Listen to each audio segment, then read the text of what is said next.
Mas voltando ao caso Varginha aí... Peraí, deixa eu aproveitar.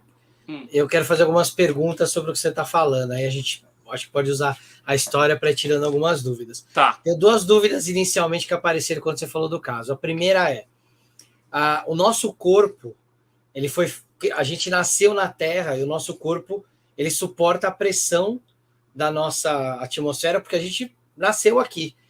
E a gente então teria que imaginar que esses seres também nasceram num planeta com uma atmosfera parecida com a nossa. Essa é a primeira. A segunda é assim, para o cara chegar aqui, ele construiu uma nave espacial que ela tem alguma tecnologia que ela consegue ou voar mais rápido que a velocidade da luz, ou que ela consegue fazer algum tipo de dobra espacial, buraco de minhoca, sei lá, para chegar aqui. E aí, para mim, é muito difícil conseguir acreditar que a gente tem alguma tecnologia que derrubaria uma nave tão rápida. Porque o nosso caça mais rápido, o nosso avião mais rápido do mundo, que voa 3.800 km por hora. O nosso foguete mais rápido voa 278 mil km por hora, que é 0,02% da velocidade da luz. Ou seja, a gente está muito longe de ter alguma coisa tão rápida assim. Por isso que quando aquela galera falou, os americanos com o F-22 abateram um OVNI, eu falei, mas não é um disco voador. Porque o disco voador não vai que voa de outra galáxia, não vai ser abatido por um caça. Mas aqui no Brasil, como é que você acha que os caras conseguiram abater uma nave assim? Então, eu não sei como que funciona essa tecnologia norte-americana. O que a gente recebeu naquela época foram as informações dos próprios militares, né, da Força Aérea, porque a Força Aérea é ligada com o ZAF e com o NORAD, né, e aí eles se comunicaram. Logo no princípio ali da investigação, a gente já ficou sabendo a respeito desse abate, né, que os Estados Unidos tinham feito. Tanto é que o que aconteceu? No próprio dia 20, em que houve esse ataque, os americanos já pegaram um C-17 e adentraram o espaço aéreo brasileiro sem autorização. E aí, com base em que eu estou falando isso? Em 2021, um ex-controlador de voo da Força Aérea Brasileira, chamado Marcos Feres, deixa eu ver se eu tenho a foto dele aqui. Esse aqui é o Marcos Feres, ó. Esse de vermelho aqui. Esse é o Marcos Feres. Ele participou de uma live de um canal aéreo em 2021, onde o apresentador ali perguntou para vários ex-controladores de voo, que estava tudo já aposentado, se eles tinham experienciado alguma coisa na vida relativo a OVNIs. Aí um contou um caso, tu contou o outro. Quando chegou a vez do Marcos Feres, ele falou, lembra do caso Varginha? Aí, lembro, tal. Então, o que aconteceu? Falou, eu estava trabalhando lá na operação, de repente eu olho para o escopo do radar e aí estava adentrando um C-17, que é uma aeronave da USAF militar, daqueles de tropa, cabe até 77 toneladas dentro desse bichinho aí, né? É grande.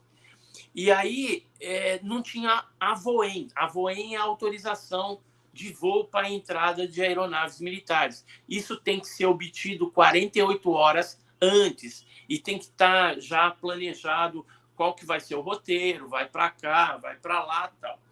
E aí não tinha isso. Aí ele falou, lascou, é guerra, né? Os caras estão invadindo, aconteceu alguma coisa, não tem a VOEM. Aí, antes que ele pensasse em ligar para o chefe dele, né, que ele estava na operação, o chefe fica na outra sala. O chefe que nunca tinha entrado na operação, que geralmente o chefe não vem, fica lá quietinho no lugar dele. Ele entra e fala, Feres, dá uma chegadinha aqui, tá entrando um avião aí da USAF e tal, não tem autorização, depois a gente vai atrás disso. E ele está indo lá para Campinas, e de lá tem 2 helicópteros que vão levar os militares americanos para Varginha, dia 20 de janeiro de 96. Depois a gente falou com outro militar também, que nos passou que houve esses voos de logística da Força Aérea foram nos dias 20, 21 e 22. O cara me deu até os prefixos da aeronave, para onde que foi, para onde que não foi. Então, assim, os americanos, a partir daí, desse dia 20, eles coordenaram toda a operação. Tentaram subornar as meninas. Então, quando a gente fala de Varginha, Varginha foi um caso de arquivo X, mas real, onde você tem acobertamento, onde você tem queda de nave, onde você tem o envolvimento norte-americano, tentativa de suborno, ameaça. Eu mesmo recebi ameaça, tive telefone grampeado. Todos os pesquisadores ali do grupo do 7, de alguma forma ou de outra, foram visitados por militares, por agentes da inteligência, ou então sofreram ameaça, né, de alguma forma. Ou de alguma forma alguém tentou chegar próximo de você para recolher ou descobrir o nome dos militares que estavam entregando os detalhes do que estava acontecendo naquela época. Então, assim, caso Varginha foi algo muito grave, muito verdadeiro, só que muitas peças do quebra-cabeça ainda são faltantes para a gente entender tudo que aconteceu. A gente sabe que teve até captura posterior àquelas datas iniciais, que houve, por exemplo, operação no Rio Verde ali, conduzida pelos militares do Exército, na tentativa de capturar tanto aquela criatura que eu mostrei para vocês, que era com o olho vermelho, só que essa daqui não tinha pelos no corpo, a outra tinha pelos no corpo, tinha o mesmo olho vermelho, os mesmos calombinhos, mas o corpo dela era todo peludo, né? Muitas pessoas viram essas criaturas peludas lá. Então, tinha dois tipos. Hoje, a gente, juntando todas essas peças do quebra-cabeça, a gente pode falar com certeza pelo menos 4 criaturas foram capturadas. Algumas vivas e outras mortas. Quando eu falo arquivo X, é porque houve também morte de pessoas, de civis, de militares que estiveram envolvidos na captura. Por exemplo, o Marco Elixerezi era um PM, um P2 da Polícia Militar Mineira, e ele, junto com o Eric Lopes, foram convocados à noite para ficar fazendo ronda no Jardim Andere, onde já tinha sido capturado umas criaturas. E eles chegaram a atropelar uma dessas criaturas que passou em frente do carro. Aí o Marco Elixerezi saiu, pegou essa criatura, colocou no banco de trás, foram até o pronto-socorro do Hospital Regional, que fica no centro de Varginha. Lá o médico não quis atender, falou, eu não tenho aparelhagem, vai para o outro lado, que aí tem a outra entrada, que já tem uma ala separada, já tinham levado uma outra criatura para lá e levaram mais essa criatura para lá. Tem os médicos, que alguns chegaram a falar, o que participaram, alguns gravaram essa criatura.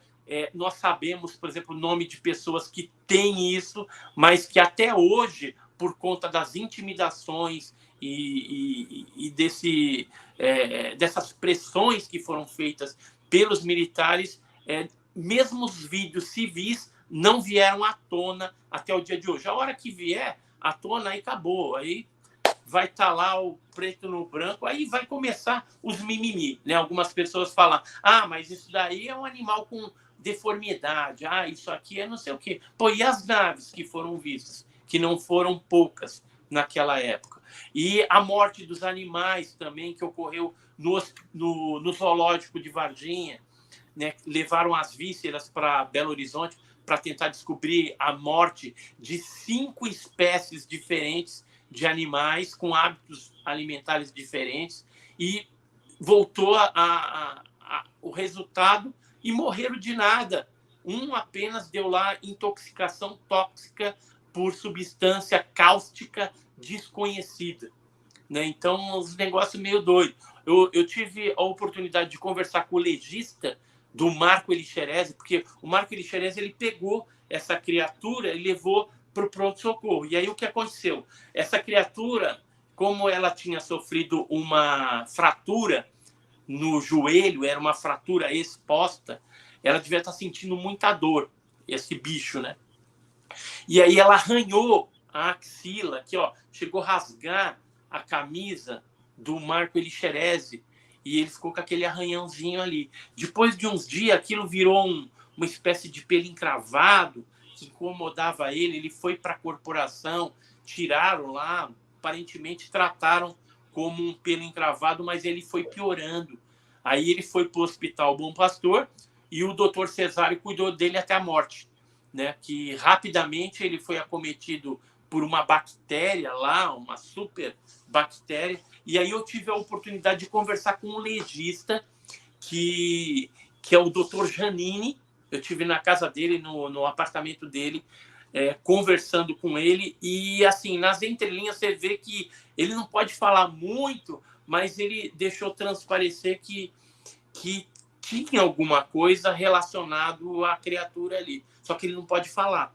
Só que ele já me falou, esse Janine, que ele está escrevendo um livro e ele vai dedicar um capítulo a respeito dessa parte de legista que ele fez com o corpo do Marco Elixerese, que foi uma das vítimas da criatura de Varginha. Além disso, aí tem todo o desdobramento na Unicamp, o Badam Palhares negando, todos os órgãos militares negando também, acobertando, por exemplo, o Exército, a Polícia Militar, o Corpo de Bombeiros, a Aeronáutica, todos negam, mas a gente sabe que foi verdade, porque nós obtivemos, na época, depoimentos em fita cassete e em vídeo, aquelas pequenininhas, com depoimentos de pessoas que participaram das movimentações, do transporte entre o hospital, entre a ESA e a Unicamp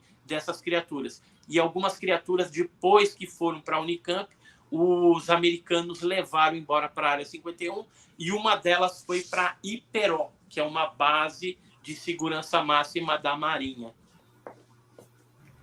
Caramba, olha só. Inclusive passei em Iperó esse final de semana. Eu tô resumindo muita coisa. Tem muito detalhe. Não, e é muito legal porque, assim... o C-17, na época, me mandaram... Isso aqui é foto, né? Foto da época de 96.